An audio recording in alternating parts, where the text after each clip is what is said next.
What's up, NFL fans? We're back here with another video, another segment of what I would do if I was a GM. We're on to pick 6, but I'm going to do 3 teams today. I'm going to do the New York Giants, Tennessee Titans, Atlanta Falcons today. There will be timestamps in the description. So if you want to go to just the Titans or Falcons, timestamps will be in the description. But go ahead and feel free and subscribe, like the video, share it, comment what you guys would do if you guys were a GM for one of these teams. And yeah, let's get right to it. First, we're going to do the New York Giants. They got 6 overall picks in the 2024 draft. They have round 1, pick 6, round 2, pick 47, that came from Seattle, round 3, pick 70, round 4, pick 107, round 5, pick 166, and then as well round 6, pick 183. So that's how many picks the New York Giants have. And I'm gonna do about, I think, only 2 to 3 plans, so A, B, and C plans for the New York Giants. And immediately what I look at when I look at the Giants roster is they need, in my opinion, they need a quarterback. They still need a running back. They have no receivers as well. Now, what the Giants did in the offseason is they drafted offensive line. I mean, not drafted. They signed, I believe, 2 offensive linemen. They added Brian Burns, trade from the Carolina Panthers. They added Drew Lock, who might compete against Daniel Jones. They added Devin Singletary, a tight end, Jake Stahl, Chris Manhertz. If you guys don't know who he is, he's mainly a run blocking tight end. Aaron Steeney, guard. Austin Scottman, he's a guard also. Some cornerback, Isaiah McKenzie, Jalen Mills, another offensive tackle, Jermaine, I can't even pronounce his last name. Offensive tackle, another guard, a long snapper, and a linebacker. Carter Coughlin. As you can see, they really addressed the offensive line position. So in the draft, I don't think they will draft a offensive lineman. Now what I think the Giants should do, and I was only gonna make 2 plans for these guys, but I read today that there's rumors that they want to trade up for a quarterback. So plan A is trade your first and maybe 4th over in your 4th rounder for, I don't know, Arizona said they're willing to give up their 3rd overall pick, so maybe you trade up there and you draft. I believe it's going to be Caleb Williams and Jaden Daniels. So I think they should draft Drake May with the 3rd overall pick. But if it's not Jaden Daniels and it's like J.J. McCarthy, then you draft the next best available quarterback. So if it's not Jaden Daniels with the 2nd overall pick, then with the 3rd pick, I think you go Jaden Daniels. That's what I would do. And if not, if they like J.J. McCarthy more, then you draft J.J. McCarthy. And since you have your 2nd round pick, you need weapons at receiver. You clearly go with guys like Cody McConkey from Georgia. That's the first thing that comes up to my mind. You might have to trade up for him though, because he's projected late 1st, early 2nd, and you get the 47th pick. So I don't think that's really gonna work out. But so actually no, Lemon McConkey is not an option. Sorry. With the 2nd pick, you might go somebody like Xavier Legette from the Gamecocks, I believe he played with. I'm not 100% sure on that one, but that's what I would do for plan A. Like Xavier Legette, if you guys don't know who he is, he's a big boy. He's kind of like AJ Brown. He's like 6'1", 230 at wide receivers. He's a big, solid receiver. I believe there's some other receivers there in the 2nd round. I just don't remember their names at this very moment. I have to pull it up right now as I am drawing a blank on names, but I know there's a few out there. And then that's plan A. Plan B is you stay at 6 and you draft a wide receiver. Now it's gonna be kind of difficult because Chargers might take a receiver. They might not. I don't think they will. I think Chargers should go offensive line to protect Herbert. But if they don't, maybe draft Rome at pick 6, just so you can have some weapons for Daniel Jones or Drew Lock, because I don't like the receiving core at all. And then with the second round pick, this team needs a lot. Oh, wow. Second pick, you're just offensive line. Maybe a cornerback with the second overall pick. Maybe defensive line. There's really no specific thing. I think with second round, you go best player available. Maybe even another receiver to help your young quarterback out, and then not young quarterback to help your quarterback out, and then next year you possibly draft a quarterback next year. So you establish your team now with 2 weapons, and then next year your rookie quarterback will be in better position. So, but I say wide receiver, and you address the defensive side of the ball, especially because you got Brian Burns, who's a pretty good pass rusher. So if you draft a cornerback, he has a better chance to succeed in the National Football League, as he doesn't have to cover for a century. You know what I mean? So that's plan B. Plan C now is, this is, I think, it's kind of worst case scenario. Maybe you trade back just a little bit, and then you end up drafting, and I'm not sure where you would trade back to. So let's just say, for example, you draft that pick, let's say 13-ish, so you go back, 7 spots, and then you draft Drake, not Drake, what's his name, Bowers, from the tight end from Georgia. You could draft him, and then I'm not sure what exactly you would get in return, but second round pick again. You could draft a receiver, or you can go defense. I mean, it's really a toss up. Just go best player available at pick, with the second round pick, and then obviously third round you just address it and hope you get a steal in the draft. But that's what I would do if I was a New York Giants GM. I mean, it's kind of basic for these guys. You kind of got to go, if you're going to go quarterback, just go big or go home. But if not, you kind of just draft best player available, or not really best player available, but you draft what I think is really needed on this team to get separation from your wide receivers, as I don't think nobody could on your roster. So I would go wide receiver, and then your tight end, he should be good in the National Football League. I know he has some injury issues, which is a cause for concern, which is why I think he fell off the draft boards from when the season ended. But other than that, he still should be a solid football player, especially if he stays healthy. If he stays healthy and you draft him at pick like 13, that's a really, really solid pickup for the New York Giants. So that's what I would do if I were the New York Giants at pick 6. If you guys like it, or if you guys don't agree with what I'm saying, comment what you guys would do if you guys were the general manager for the New York Giants. Now we're on to the Tennessee Titans. I don't know why I said it like that. Next to the Tennessee Titans, and this one's going to be a fun one. I just got to pull up my notes for the Tennessee Titans, and we'll get straight to it. Alright, now that I got all my notes situated now, I can talk about the Tennessee Titans now. So they have seven draft picks for 2024. They have the 7th overall pick, round 2, pick 38, round 4, 106, round 5, 146, round 6, 182, round 7, 242, another round 7, 252. So they have seven overall draft picks. That's 7, right? Another count. 1, 2, 3, 4, 5, 6. Yeah, 7.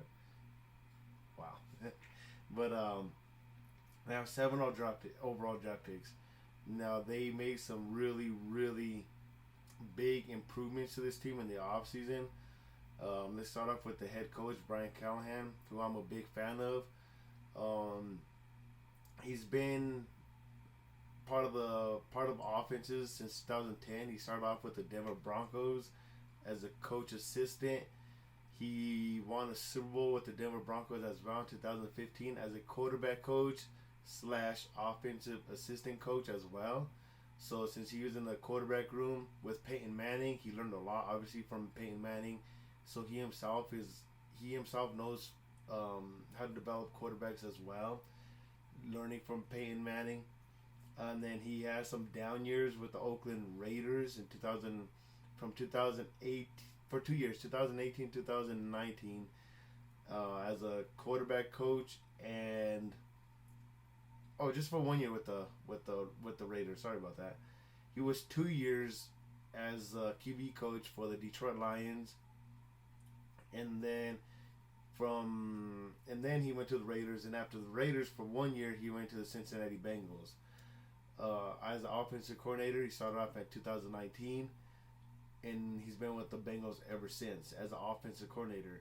And obviously, Zach Taylor's one heck of a minded offensive coordinator, offensive minded head coach for the Cincinnati Bengals. So I'm assuming over the course of how long has Zach been there? About 4 years. So let's just say about 4 years. I'm assuming Brian Callahan has learned a lot from Zach Taylor. So that's a really exciting news for the offense for the Tennessee Titans, as they have where's my depth chart? Here it is. As they have Will Levis, who was a rookie last year for them. So you have an offensive minded coach who hopefully knows how to call plays, because he didn't call plays with the Bengals. So assuming he knows how to call plays, Will Levis is gonna have a second sophomore year.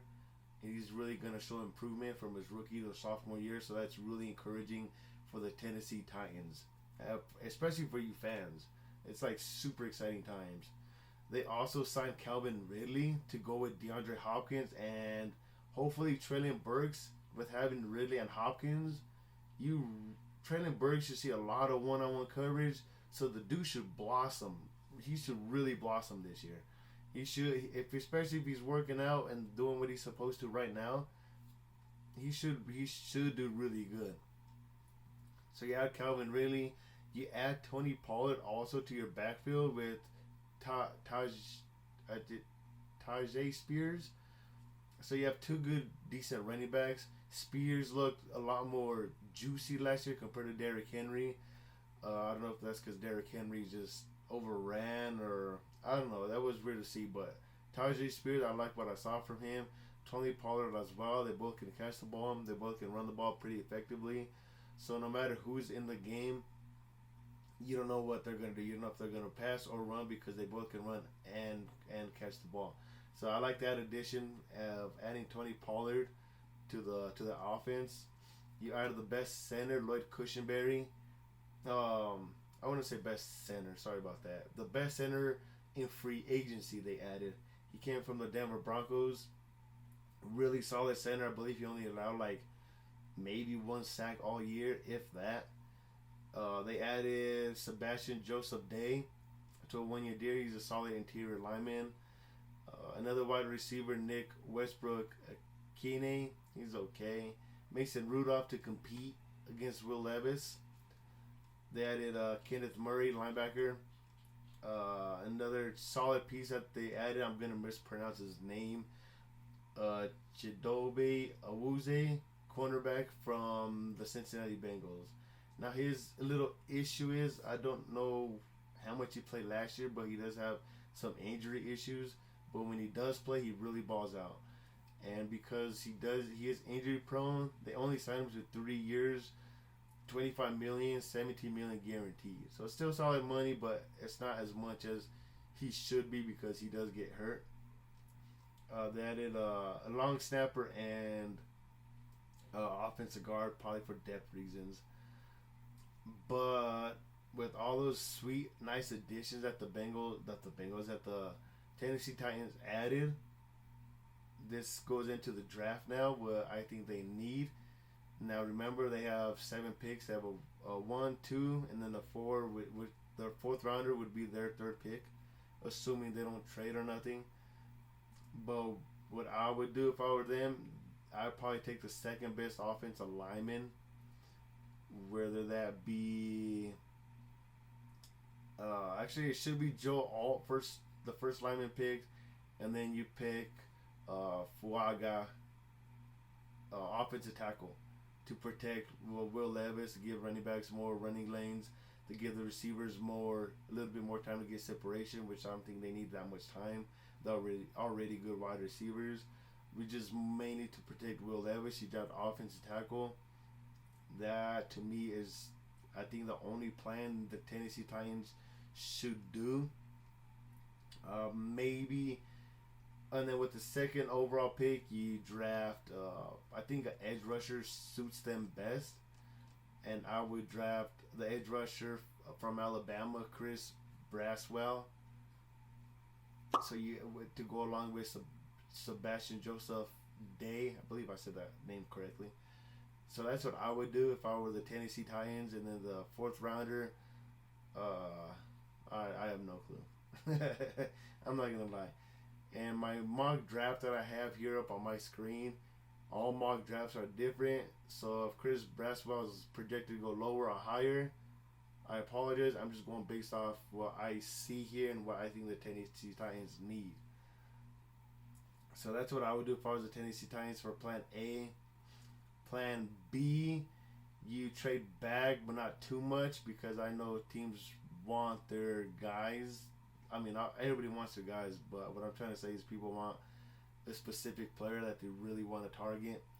So with that being said, you can trade your pick to about, I would say the least is pick 12, and you would draft offensive lineman, another offensive tackle. I'm gonna mispronounce his name. Olumiwa Fashanu. I mispronounced that name hard. But I would draft him. It would be about pick 12, 13, 14 maybe. That's who I would draft. But again, it's readdressing the offensive line position, and you would trade back because you get more draft capital, obviously, and you have more leeway in who to draft and whatnot, and just who to draft, right? Because you have more picks. Maybe one of those guys blossoms out. But I would still draft offensive linemen. So again, this is Plan B. You would trade back to about pick 11 through 14, and that's who I would draft. And if you don't like that offensive tackle, you draft another offensive tackle, Troy Fautanu from Washington. So two offensive tackles that are about ranked the same according to this mock draft. So that's what I would do for Plan B. And then our second rounder, I would still draft the edge rusher to help your cornerbacks out. And quite frankly, I think if you can get to the quarterback without blitzing, that's the key to success to winning Super Bowls. I mean, you're not going to win the Super Bowl this year, but I always feel you have a better chance of winning football games if you can pressure the quarterback, sack the quarterback without blitzing. So that's why I would go edge rusher to go along with their defensive line that they have right now, which would be Jeffrey Simmons is a beast, Sebastian Joseph Day, and then they got Quentin Bohanna. I don't know who this dude is. That's why I'm saying you draft edge rusher. And one thing I did not say earlier, I apologize. They added L'Jarius Sneed also. So they have two really good corners. Second rounder is no-brainer for me. You obviously go edge rusher. That's a no-brainer for me. Offensive tackle, edge rusher. That's really about it. I mean, if you really like your offensive tackles, then you obviously draft. Where's he at? I think the best edge rusher according to this is Jared Verse. I thought it was somebody else though. Am I missing somebody? Give me 1 second. I was pretty sure I saw another edge rusher before him, but I'm not quite sure on that. Let me double check real quick. I'm looking up a different mock draft. Let's see what's going on here. I'm pretty sure I saw somebody else though. Let me see. Offensive tackle. Oh no, yeah, Jared versus the first edge rusher that I see coming off the board.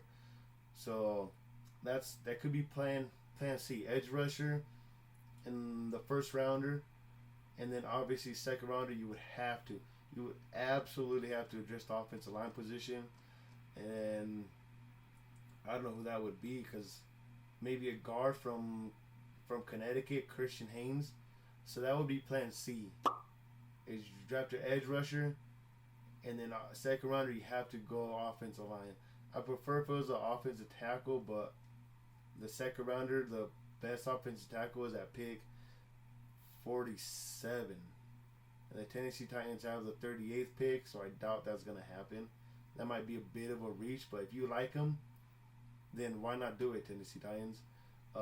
His name is Jordan Morgan from Arizona. So that's plan C. Really exciting time to be the Tennessee Titans fans. I mean, yeah, to be a Tennessee Titan fan. You guys did a lot this offseason. I think you guys will improve a lot. I think Will Levis is going to really improve also. He might be a 4K yard type of guy, especially with the offensive-minded head coach now. So it's going to be, in my opinion, Tennessee Titans are going to be fun to watch this year. Are they going to make the playoffs? I don't know. I mean, if Will Levis is throwing for good for 4K healthy, wow. If he's throwing for 4K and it's healthy, it's not garbage time stats, then yeah, it's easily a playoff team. Especially with the two solid cornerbacks and you draft the edge rusher, it could be really, really fun team to watch. This is a team that you cannot sleep on. They're literally, if they hit on their draft picks, they are easily contending for the playoffs. And I say contending because the AFC is loaded. AFC is loaded with really good teams. So that's what I would do if I was the Tennessee Titans. If you guys liked it, comment. I don't think it's comment down below, right? Like I think the comments are on the side. But anyway, go ahead and feel free and comment what you guys do. Comment what you guys would do if you guys were the Tennessee Titans? Now I'm on to, I believe, who did I say? Is it the Falcons next? I forgot who I said. Wow. I can't believe I forgot who the next team is already. Let's see. I want to say the Falcons, right? NFL draft order. NFL draft.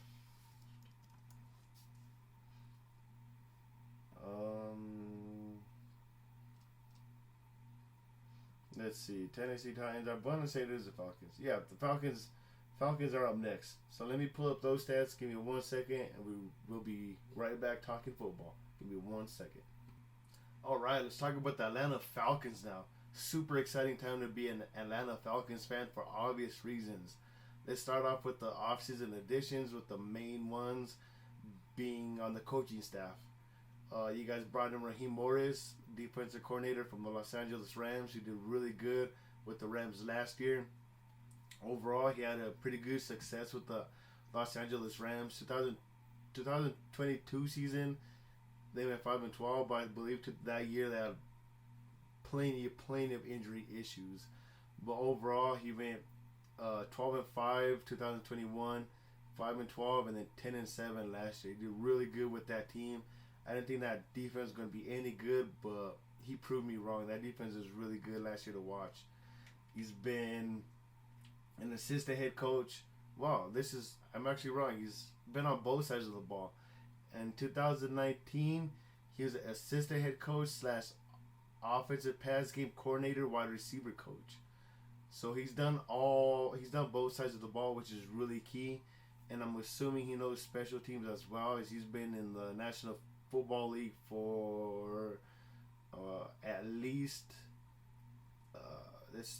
he started off in 2021 with the New York Jets, and it's 2024 now, so it's good solid 23 years in the National Football League. So he knows special teams as well. You cannot sleep on special teams. And with him being with the Los Angeles Rams, he brings in another Rams coach, so another coaching tree from Sean McVay. So that's another huge plus for the Atlanta Falcons. as they brought in Zach Robinson, offensive pass game coordinator / QB coach. So that to me is a big sleeper because obviously coming from Sean McVay, he learned a lot. 2019 assistant QB coach, 2020 assistant wide receiver coach, 2021 assistant QB coach again, and then 2022 is when he got pretty much his big promotion. A promotion. He went to offensive pass game coordinator and QB coach, and then same with 2023. So I'd really love that addition from Raheem Morris, especially with this offense. Now let's talk about this offense. I'm really excited about this offense. Really excited about this offense. The biggest addition that they got is obviously Kirk Cousins. He's way better than Desmond Ridder. And with the weapons that he's going to have with the Atlanta Falcons, I believe he should have the same stats about like when he had with the Vikings. I'm really excited to see how this offense can blossom this year. With a way better running back also. Way better running back. Darnell Mooney, they added also. They added tight end Charlie Warner to 3 years. I'm not sure exactly what he does. I don't know if he's okay, it doesn't look like he's a pass blocker is what I'm seeing here. He's a blocking tight end. Linebacker Nate Landman, center Ryan Newzel. I don't know. Ray McLeod, he's mainly a special team player. So like I said, Raheem Morris knows his special teams. That's why I would use Ray as a special teams player. Defensive tackle, Kentavia Street, another wide receiver. Offensive tackle. Yeah, they're kind of quiet off season, but the big two that this team needed was quarterback and wide receiver. They addressed off season perfectly. Just with the quarterback itself, they automatically can become, in my opinion, a playoff contender.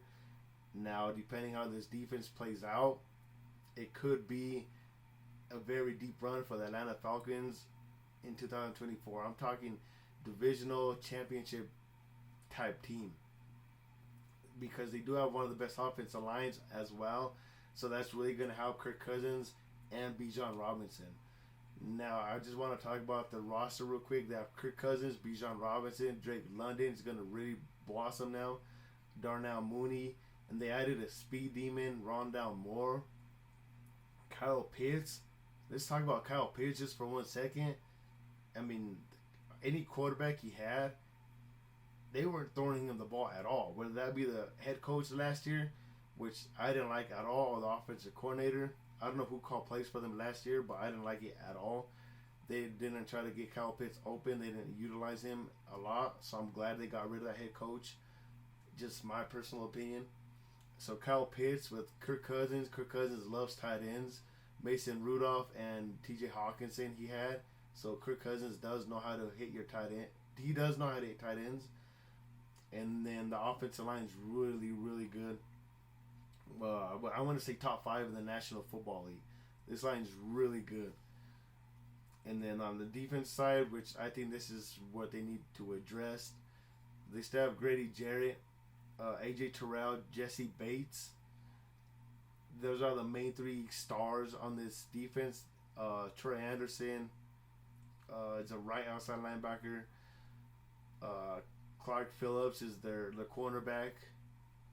So I think they need defense in this year's draft. But the offensive side of the ball, they're loaded. They are loaded. But since I'm talking about they need defense, let's go ahead and talk about the draft. What I think the Atlanta Falcons should do in this year's draft. Now, in my opinion, what they should do is obviously I think they need to draft edge rusher Jared Verse if he's available. If you guys heard me talk about the Tennessee Titans, I talked about Tennessee Titans might pick Jared Verse up. So I don't know if he will be there, but if Jared Verse is there, you obviously draft Jared Verse. And then if not, you probably have to go cornerback. Yeah, because I don't like really like.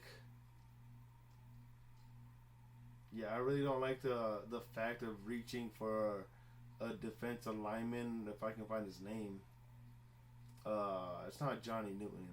Where's the first defensive tackle? Is it Johnny Newton? I'll give you 1 second. I'm scrolling through two mock drafts.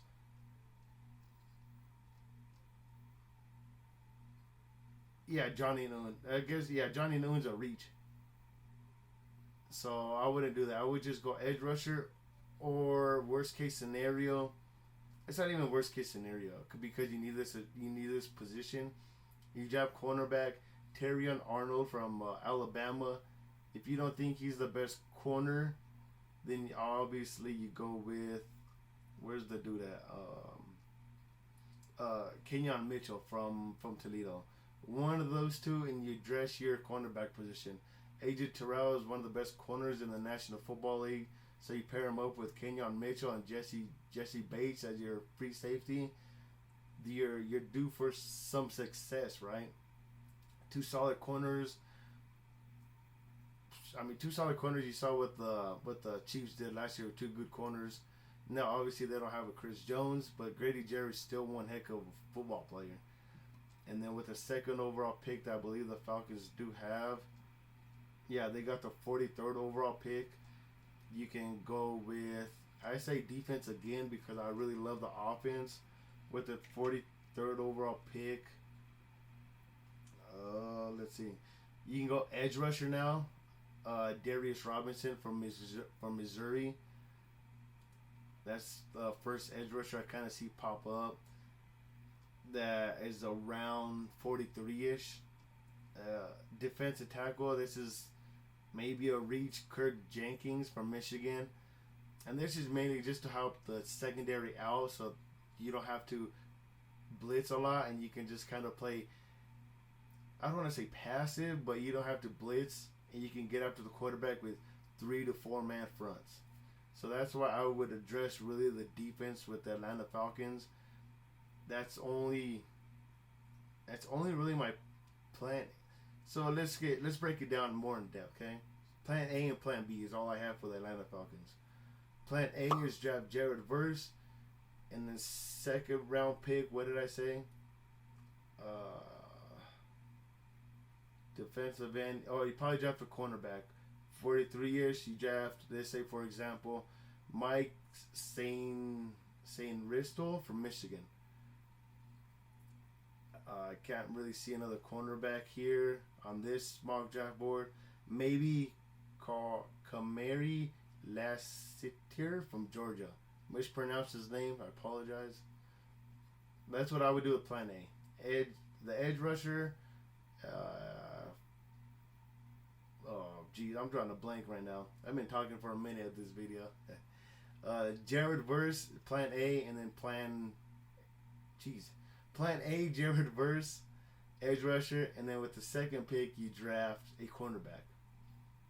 Plan B, you draft a cornerback, whether that be Kenyon Mitchell or Terrion Arnold, and then with the second pick, you draft an edge rusher, for example, Darius Robinson from Missouri.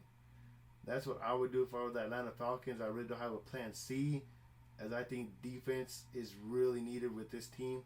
Because the offensive side, you could easily be top 5 in the National Football League. Easily. So that's what I would do if I were the Atlanta Falcons. I've had enough talking. I've been talking for a minute this video. But if you guys enjoyed this video, like I said earlier, to start the video, please like and subscribe. It'll mean a lot to me. I love doing this. I'm trying to do the 10 teams before the NFL draft, which is Thursday. I realize the 9th pick is the Chicago Bears. But with that, I am a Broncos fan, so I'm going to replace that with the Denver Broncos because I want to talk about what I would do if I was the GM, as I am a Bronco fan. But I'm thinking about also doing a full 32 mock draft to the first round. But if I do that, I really got to get to it by, looks like tomorrow, maybe Thursday before the actual draft. So we'll see what I'll do with that. If not, I at least want to do the top 10 teams. Yeah, that's about it. Enough rambling. Let's just just end the video. Thanks for watching. Like and subscribe. Comment down below. And peace. Have a good day.